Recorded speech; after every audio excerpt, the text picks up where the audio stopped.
ரூ. 10,000க்குள்ள ஒரு மொபைல் வாங்க போறீங்க அப்படின்னா, எந்த மாரி மொபைல் நீங்க வந்து சூஸ் பண்ணலாம் அப்படிங்கிறது இந்த வீடியோல ஃபுல் ஃபிளெட்ஜா பார்த்தலாம். நெறைய பேர் என்ட்ட கேட்டுருக்கீங்க, இந்த மொபைல் வாங்கலாமா? அந்த மொபைல் வாங்கலாமா? அப்படின்னு. எந்த மொபைல் வாங்குனாலும் இந்த விஷயங்கள் அதுக்குள்ள இருந்தா, அது ஒரு பெஸ்ட்டான மொபைல்னு சொல்லலாம். ரூ. 10,000க்குள்ள ஒரு பெஸ்ட்டான மொபைல் எப்படி வாங்குறதுங்கிற யாருமே சொல்லாத சில இம்பார்ட்டன்டான டிப்ஸ் அண்ட் ட்ரிக்ஸை இந்த வீடியோல சொல்றேன். வாங்க வீடியோக்குள்ள போலாம். முதல் விஷயம் ரூ. 10,000க்குள்ள நீங்க பார்க்கும்போது பார்த்தீங்கன்னா, நீங்க 4G சூஸ் பண்ண போறீங்களா? 5G சூஸ் பண்ண போறீங்களா? அப்படிங்கிறது உங்களோட ப்ரிஃபரன்ஸ்ல இருக்கு. என்ன கேட்டீங்கன்னா, 2மே ஒண்ணு தான்னு சொல்லுவேன். ஏன்னா 5G இன்னும் வந்து அமலாகல. 4Gயே முதல்ல ஸ்டேபிள் ஆகல. ஆனா என்ன வந்து இன்டர்னலா கேட்குறீங்க அப்படின்னா, வாங்க போறதுன்னு ஆயிப்போச்சு. 5G மொபைலே வாங்கிரலாமே. ரூ. 10,000 சும்மாவா வருது? 5Gக்குள்ளேயும் பார்த்தீங்க அப்படின்னா, நல்ல ரூ. 10,000 ரேஞ்சில நல்ல நல்ல மொபைலா இருக்கு. இல்ல 10,000 மொபைல்லாம் 5Gலாம் இல்ல அப்படின்னு யாராவது சொன்னாங்கன்னா, தயவு செஞ்சு அவங்கலாம் நம்பாதீங்க. கிட்டத்தட்ட ஆயிரக்கணக்கான மொபைல்ஸ் பார்த்தீங்கன்னா, மத்த பிராண்ட்ல வந்து அவைலபிளா இருக்கு. அதுவும் 5G மொபைல் அண்டர் 10,000க்குள்ள இருக்கு. ஸோ கண்டிப்பா உங்களுக்கான பெஸ்ட்டான 5G மொபைல் அண்டர் 10,000க்குள்ளே கிடைக்கும். இதன் பிறகு பார்த்தீங்கன்னா, டிஸ்ப்ளேன்னு பார்க்கும்போது 3 முக்கியமான விஷயங்க. Resolution, refresh rate, notch, refresh rate, resolution. So ரெசல்யூஷன்னா பார்த்தீங்கன்னா 2 விஷயம் இருக்குங்க. ஒண்ணு HD டிஸ்ப்ளே, இன்னொன்னு full HD display. Full HD டிஸ்ப்ளேவே வாங்கிக்கோங்க. HD வாங்குனீங்கன்னா நல்லா இருக்கும். ஆனா ஃபுல் HD வாங்குனீங்க அப்படின்னா மூவிஸோ இல்ல வீடியோ வந்து கன்சியூம் பண்றீங்க அப்படின்னா தாராளமா சூப்பரா இருக்கும். அதுக்கு அடுத்து ரெஃப்ரெஷ் ரேட். பட்டரி ஸ்மூத்தா ரெஃப்ரெஷ் ரேட் வேணும் அப்படின்னா குறைஞ்சபட்சம் பார்த்தீங்கன்னா 90 ஹெர்ட்ஸ் ஆவது பார்த்தீங்கன்னா ரெஃப்ரெஷ் ரேட் இருக்க மாதிரி பார்த்துக்கோங்க. 60 ஹெர்ட்ஸ்லாம் சொல்லுவாங்க. 60 ஹெர்ட்ஸ் இருந்துச்சுன்னா அதெல்லாம் ஒரு பழைய மாடல்னு அர்த்தம். தயவுசெய்து அந்த மாதிரி மொபைல்லாம் அவாய்ட் பண்ணிருங்க. நான் யூஸ் பண்ணுறதே பார்த்தீங்கன்னா 120 ஹெர்ட்ஸ் தான். என்னோட இன்னொரு மொபைல் பார்த்தீங்கன்னா 90 ஹெர்ட்ஸ் தான். அதுக்கு கீழே எந்த வகையான இதுவும் நான் யூஸ் பண்ணுறதில்ல. முடிஞ்ச அளவுக்கு 90 ஹெர்ட்ஸ் அப்படிங்கிறது குறைஞ்சபட்ச இதாக வச்சுக்கோங்க. 120லாம் கிடச்சிச்சு அப்படின்னா பட்டரி ஸ்மூத்தாக யூஸ் பண்ணலாம். வேற மாதிரி இருக்குங்க அதெல்லாம் யூஸ் பண்ணுறதுக்கு. அதுக்கடுத்து பார்த்தீங்கன்னா நாட்ச்னு பார்க்கும்போது 3 வகையான நாட்ச் இருக்குங்க. ஒன்று வாட்டர் ட்ராப் நாட்ச், இன்னொன்று பார்த்தீங்கன்னா சைட் பஞ்ச் ஹோல், இன்னொன்று பார்த்தீங்கன்னா சென்டர் பஞ்ச் ஹோல். இந்த 3ல வாட்டர் ட்ராப் பார்த்தீங்கன்னா அவாய்ட் பண்ணிடுங்க. வாட்டர் ட்ராப்லாம் பழைய காலத்து இது. எத்தனை வருஷத்துக்கு முன்னாடி வந்தது. அதேமாதிரி சைட் பஞ்ச் ஹோலும் பார்த்தீங்கன்னா கொஞ்சம் வந்து திக்கராக இருக்குங்க. அது கொஞ்சம் சில பேருக்கு பிடிக்கும்.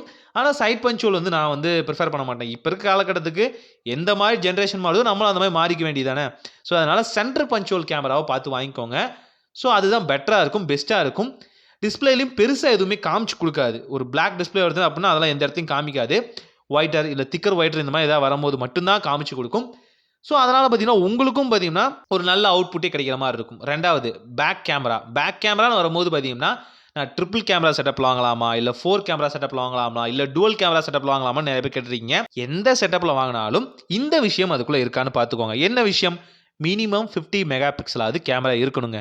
மினிமம் 50 மெகா பிக்சல்னா தான் அது ஒரு பெஸ்ட்டான கேமரான்னு அர்த்தம். ஸோ மினிமம் 50 மெகா பிக்சல் இருக்க மாதிரியும் கூடவே பார்த்தீங்கன்னா அதுக்குள்ள OIS அதாவது ஆப்டிமைஸ் இமேஜ் ஸ்டெபிலைசேஷன் அப்படிங்கிற இந்த ஃபங்க்ஷன் இருக்கான்னு பாருங்க.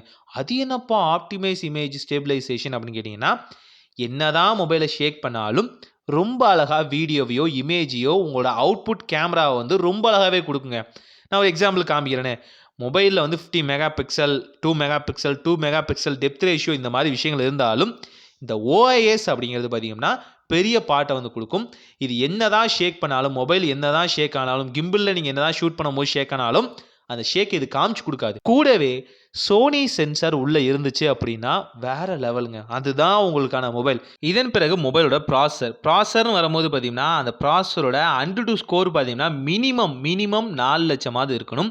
AnTuTuன்னு பார்த்தீங்கன்னா அது ஒரு ஸ்கோர் எடுக்கிற ஆப்ஷனுங்க. அதில் நீங்கள் போய் உங்கள் மொபைல் எடுத்து போட்டு பார்த்தீங்கன்னு வச்சுங்களேன், உங்கள் மொபைலுக்கு என்ன AnTuTu ஸ்கோர்னு சொல்லிடுவாங்க. இந்த AnTuTu ஸ்கோர் அப்படிங்கிறது பார்த்தீங்கன்னா அதோட பலம்னு வச்சுக்கோங்க. பலம் கிட்டத்தட்ட அந்த பலத்துக்கான ஸ்கோர் பார்த்தீங்கன்னா 4 லட்சமாவது குறைஞ்சபட்சம் இருக்கணும். அப்படி இருந்தால் தான் அது ஒரு பெஸ்ட்டான மொபைல். புரிஞ்சுக்கோங்க. இதே மாதிரி இந்த 4 லட்சம் இருக்கிறது என்னென்ன அப்படின்னு கேட்டிங்க அப்படின்னா அதை என்னால் சிம்பிளாக சொல்ல முடியும். ஸ்னாப்டிராகனோட 4S Gen 2, அதே மாதிரி ஸ்னாப்டிராகனோட 4 Gen 2, அதே மாதிரி மீடியாடெக்கோட டைமென்சிட்டி 600 1000+ அப்படிங்கிற இந்த மாதிரியான ப்ராசஸர் எல்லாமே பார்த்தீங்க அப்படின்னா ரொம்பவே அழகாக வந்து இந்த வகையான AnTuTu ஸ்கோரை வந்து கேரி அவுட் பண்ணுது. இதையுமே நீங்கள் பார்த்துக்கணும். இதுக்கு கம்மியாக இருந்துச்சு அப்படின்னா முடிஞ்ச அளவுக்கு அவாய்ட் பண்ணிடுங்க. அதெல்லாம் கண்டிப்பாக ஸ்டக் ஆக போகிறதுன்னு தான் அர்த்தம். இதே மாதிரி பார்த்தீங்கன்னா நீங்கள் இன்னொரு விஷயத்தையும் கவனிக்கணும். அது என்ன இன்னொரு விஷயம்? ஸ்டோரேஜ்னு வரும்போது பார்த்தீங்கன்னா ஸ்டோரேஜோட டைப்புன்னு ஒன்று இருக்குங்க. இந்த என்ன ஸ்டோரேஜ் டைப்பு? ரொம்ப சிம்பிள். UFS டைப் அப்படிங்கிற இந்த வகையான லேட்டஸ்டான ஸ்டோரேஜ் டைப் வந்து சூஸ் பண்ணுங்கள். இதுதான் உங்களோட ஃபைலை வந்து ஈஸியாக ரீட் அண்ட் ரைட் பண்ணுறதுக்கு யூஸ்ஃபுல்லாக இருக்கும். ரீட் அண்ட் ரைட்னு பார்க்கும்போது ரேம் கிட்டத்தட்ட 4 GB ரேம் ஆகுது குறைஞ்சபட்சம் இருக்கணும். 4 ஜிபி ரேம் குறைஞ்சபட்சமாக இருந்தால் தான் அது ஒரு மொபைல்னு அர்த்தம். 3 ஜிபி 2 ஜிபி இதெல்லாம் வந்து எங்கே போய் சேரப்போகுதுன்னே தெரில. இன்ன வரைக்கும் மேனுஃபேக்சர் பண்ணிட்டு இருக்கானுங்க. 4 ஜிபி குறைஞ்சபட்சம் ரேம் இருக்க மாதிரி பார்த்துக்கோங்க. இன்டர்னல் ஸ்டோரேஜ் பார்த்தீங்கன்னா 128 ஜிபியாவது குறைஞ்சபட்சம் இருக்கணும். ஏன் 128 ஜிபியாவது இருக்கணும்னு சொல்கிறேன்னா, இப்போ வர்ற மொபைல் ஆப்ஸ் ஆகட்டும், மற்ற வகையான கேம்ஸ் ஆகட்டும், ஜிபி கணக்கில் தான் வருது. அதை ஸ்டோர் பண்ணுறதுக்கு கண்டிப்பாக இந்த மாதிரி தேவை. கேமரா குவாலிட்டியும் பார்த்தீங்கன்னா, ஒரு ஸ்னாப் எடுத்தோம் அப்படின்னா 2 எம்பிங்க. ஒரு ஃபோட்டோவோட குவாலிட்டி 2 எம்பி. அந்த அளவுக்கு மொபைல் ஸ்டோரேஜ் பண்ணும் இல்லையா? ஸோ இதுதான் அதிகபட்சம் பார்த்தீங்கன்னா, Android 15 இருக்க மாதிரி வாங்கிக்கோங்க. அண்ட் 3 வருஷத்துலேருந்து 4 வருஷமாவது செக்யூரிட்டி பேட்சோ இல்லை அப்டேட்டோ கொடுப்பாங்களான்னு விசாரிச்சுக்கோங்க. இது எல்லாமே ஒரு பெஸ்ட்டான அண்டர் 10,000 மொபைலில் வரும். ட்ரை பண்ணி பாருங்கள். ஒரு நல்ல மாற்றம் இனிதாய் நடக்கட்டும்.